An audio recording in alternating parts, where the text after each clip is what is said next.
Hi again, it's Mike for Draft Buddy Fantasy Football, and we've gone through a couple videos about downloading and opening up Draft Buddy in Excel. I've gone through the Rules tab, I've gone through the Scoring tab, and now we are going to finally create some cheat sheets in Draft Buddy. So I went back over the Rules tab and I took out some of the strange stuff we had in terms of the IDP and that type of thing. Set it back to kind of a regular, redraft league, one flex position. The scoring, I adjusted back to kind of regular PPR scoring. So those are done. Now you might be wondering about the other tabs like the custom scoring. Like I said before, that one, we don't use too much. It's kind of if you have unique rules and you need to put data into Draft Buddy to use this. That's a more advanced topic we can get into later, or you can always email me as well with questions. The franchise names, not really important right now. We can put those in after the fact.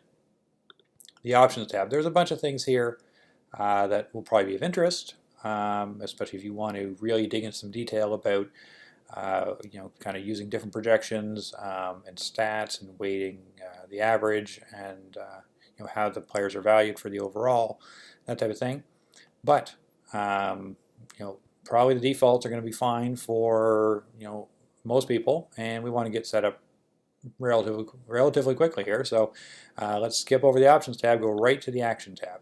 So like I say to people, to get up and running as soon as possible and to understand the basics of Draft Buddy, we'll focus on the rules tab, the scoring tab, and then the action tab is important at that point, because this is where the quote-unquote action happens in terms of clicking buttons and getting Draft Buddy to create cheat sheets for you or update the projections, because we do weekly projections and update the projections, the ADP, the depth charts, and this is how you're going to get all this information. So, but today we're going to focus on creating the cheat sheets. So I guess having not made many changes to the rules and scoring and having updated projections here, since I just downloaded, maybe the cheat sheets aren't going to change that much.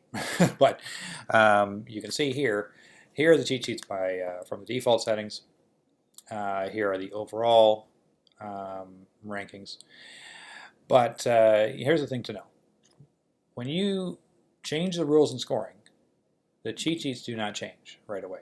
And in fact, none of the other tabs change until you hit compile cheat sheets. All right, so what compile cheat sheets does, it does all these steps here. It takes the settings from the rules and scoring and the options tab and whatever, and the projections, and it creates the cheat sheets for you. So it updates the offense tab, the overall tab. It'll show an IDP tab for IDP leagues with player rankings, and it will also update all the remaining tabs for the number of teams, the number of draft rounds, and it'll adjust the roster tab for the number of teams, etc., etc. So it'll do lots of things all through this button, but it's important to know that unless you hit the button after making changes, well then everything's going to stay the same. Maybe we should make more changes just so we can see it. So why don't I drop this down to a 10-team league and 18 rounds, and let's see. I won't change anything else there. I'll change the scoring maybe a bit. We'll bump up the passing touchdowns to 6.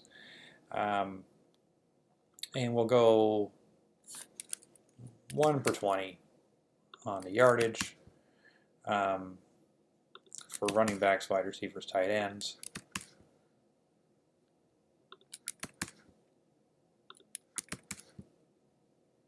We'll go 1 for 40 on the passing yardage, just so we're going to see some difference in the scoring, right? Because right now, if I go to the offense tab, it shows Lamar Jackson at 417 points, Patrick Mahomes right even at 400 projected fantasy points. But if I go over to the quarterback tab, the projected fantasy points are quite different. All right, and that's because these are formulas. I've changed the scoring. Lamar Jackson's 396, Patrick Mahomes is down at 353 because they're getting less points for yardage, a little more points for touchdowns. The running backs are getting kind of half the points per yardage they otherwise would. So McCaffrey's at 293 here, whereas in the last time this was run, he was at 395. Okay, and also the draft report tab.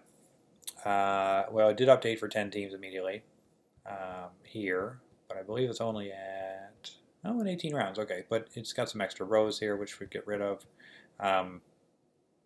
And the rosters tab shows 12 teams still. Okay, but we're going to expect that to go down to 10. Let's go back to the action tab and have all these changes take place. I'm going to hit compile. Okay, now this is a bit of a process, and it does run a little faster on the Windows than Mac. I'm on my Mac here, because just Excel in general is slower on the Mac. But that wasn't that slow. There we go. All right, so we're done. So here it shot me right over to the offense tab to see the changes. And you can see here that Lamar Jackson's now at the new point total. Christian McCaffrey's at the new point total. And all the other positions as well. It's updated the ADP, actually, I forgot about this, for 10 teams as opposed to 12 teams, pulling that from the ADP tab. If I go to the overall rankings, we didn't look closely at these before, really, but I think if you scroll back in the video, you'll see that these changed. Now Lamar Jackson is up at 7th overall, probably because we didn't impact their scoring as much as the other positions, so the quarterback values have gone up. Rosters tab, let's see, draft report tab is at 10 teams and exactly 18 rounds. So that's cleaned up at the bottom. And what else was we're looking at? The rosters tab should be now at 10 teams. There we go. Let me run through one more example. Let's say we had keepers in this league. I'm going to give 4 keepers, and I'm not going to change the cost draft pick thing. So we'll say just 4 keepers per team.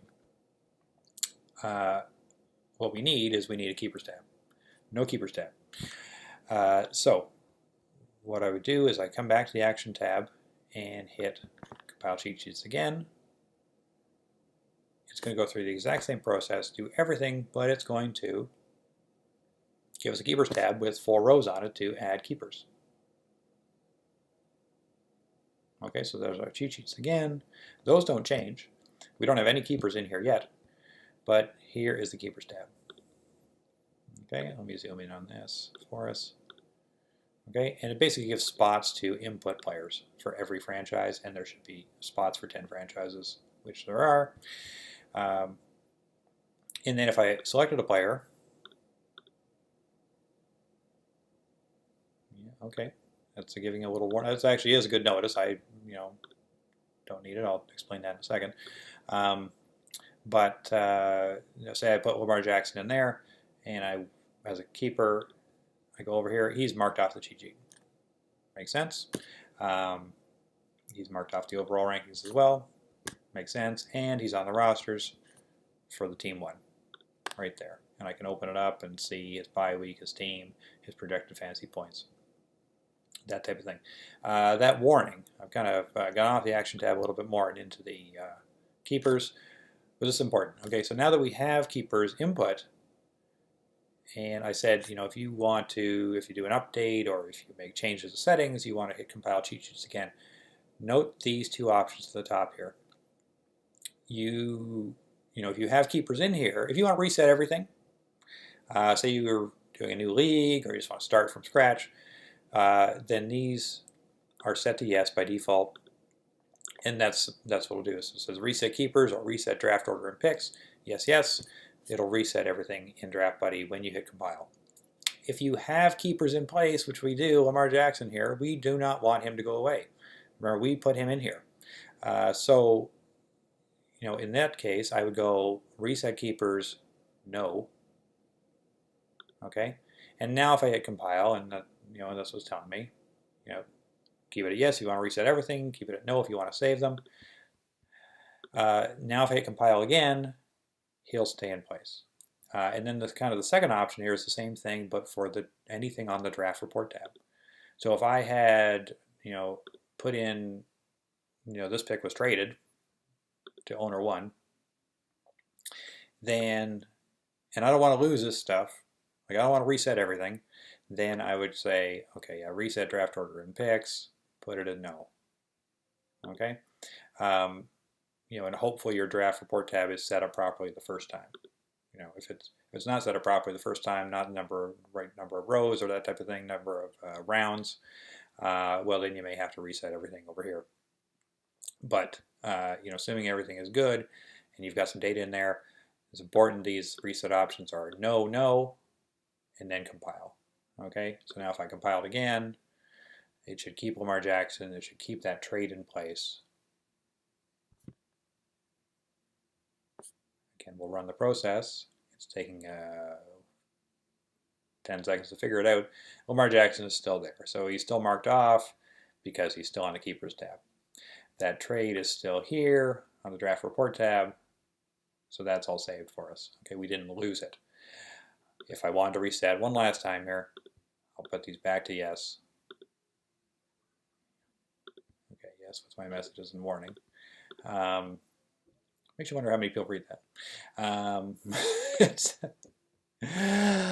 I see it so many times I can't read it, so I don't need to read it. But understand new users, please read the messages. If I want to reset everything, reset keepers, reset draft order and picks, yes, yes. Say I've changed the settings. Oh, this isn't a 10-team league anymore, it's a 12-team league. And I don't have keepers. Then I'm going to go make those changes. What are we doing with this crazy scoring? We'll leave the scoring as it is for now, but I go back to the action tab. These are yes, yes, and compile. Like I said, for one last time. It goes through the process, updates the cheat sheets, and here we are again. Okay, so now we are back here. Overall, Lamar Jackson now 8. Remember, he was 7 before. Scoring didn't change. Number of teams changed. That impacted the value. Quarterback's now a little bit lower in value overall. So they pushed down because the running back value has gone up. They're up higher. The Keepers tab is gone, hidden, away. Don't need it for this league. Draft Report tab has 12 teams, rosters, have 12 franchises, and we're all good. So that is kind of the nuts and bolts of the action tab. If I went a little too fast there, let me know. Give me a comment. Give me a question, and we can clarify things. All right, thanks. But that is kind of your basic setup series of videos for Draft Buddy.